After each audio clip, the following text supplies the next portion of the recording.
It's strawberry season, and you better stock up on these juicy berries before the season is off.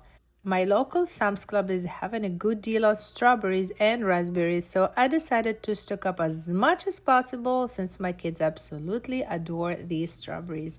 Mind you, I had to go back to get more because it was so juicy and just cost $4 for 2 pounds. I couldn't let this go, and no, this is not a sponsored video. I am going to show you how to freeze these berries in 3 different ways to use later on. We can use it for so many recipes, but that is not what today's video is about. Let me know in the comment if you need ideas. First, cleaning, and trust me, you don't want to skip this cleaning process because the water afterward was horrible. I placed the strawberries in a bowl, fill it with clean water, and added 1 teaspoon of baking soda. After mixing it well, I just let it sit for a few minutes, but no longer than 5. I followed the same process with the raspberries, but before I had to make sure they are firm as mushy ones do not freeze well.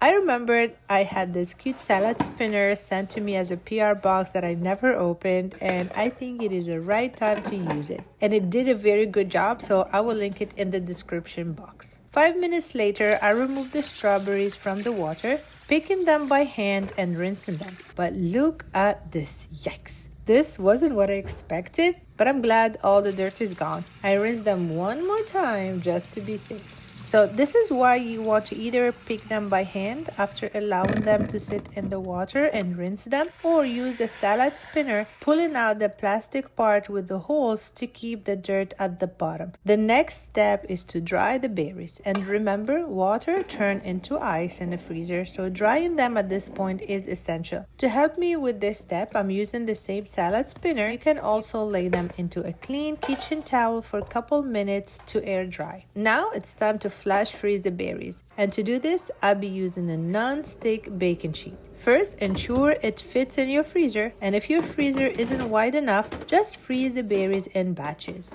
If the baking sheet or any flat surface you're using is not non-stick, be sure to line it with parchment paper. Don't skip this step because it will prevent the berries from sticking and make it much easier to remove them later on. I decided to cut the strawberries in half. However, you can keep them whole or slice them depending on your preference and how you plan to use them. And if you're curious about what I will be doing with the top, be sure to check out my Instagram Life by Aya.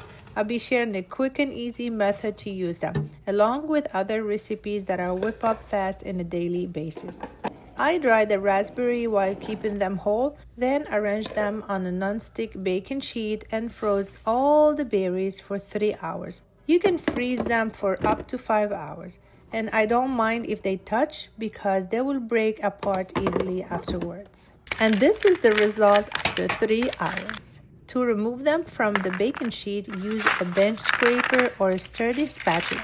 If they're stuck, wait a minute or 2, they soften, then scrape them out. Final step, freezing, and here are your options.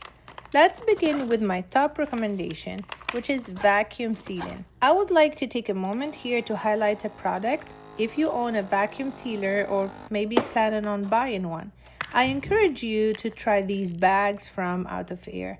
They are more affordable than the other brands and offer a greater thickness as noted on their website. I'll include a link to the description along with a promo code to help you save even more. Just look at how perfectly sealed they are. No air inside. They not only look great, but will also keep your food fresh for an extended period. The second option is to use these vacuum seal containers. I demonstrated their effectiveness in a previous video on how to extend the shelf life of your produce in the fridge, as well as in the other video where I used them to freeze onion and garlic. If you haven't seen this video, let me explain this very quick. The container comes with a small hand pump, and the lid features a plastic section designed to assist with air removal. One important tip is to ensure that the middle section remains clear. It's essential to allow space for the pump to extract the air.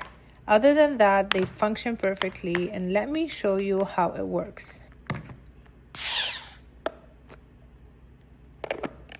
The final option, which many of you may already be using, is Ziploc bags. When filling these bags, make sure to remove as much air as possible. If done correctly, Ziploc bags can keep your items fresh for up to 6 months. In contrast, options that involve vacuum sealing can extend that freshness as long as 12 months. I hope you found this video useful. If you're interested in learning how to use these frozen strawberries in the future recipes, just let me know. Looking forward to seeing you in the next video, and don't forget to check out my Instagram. Bye!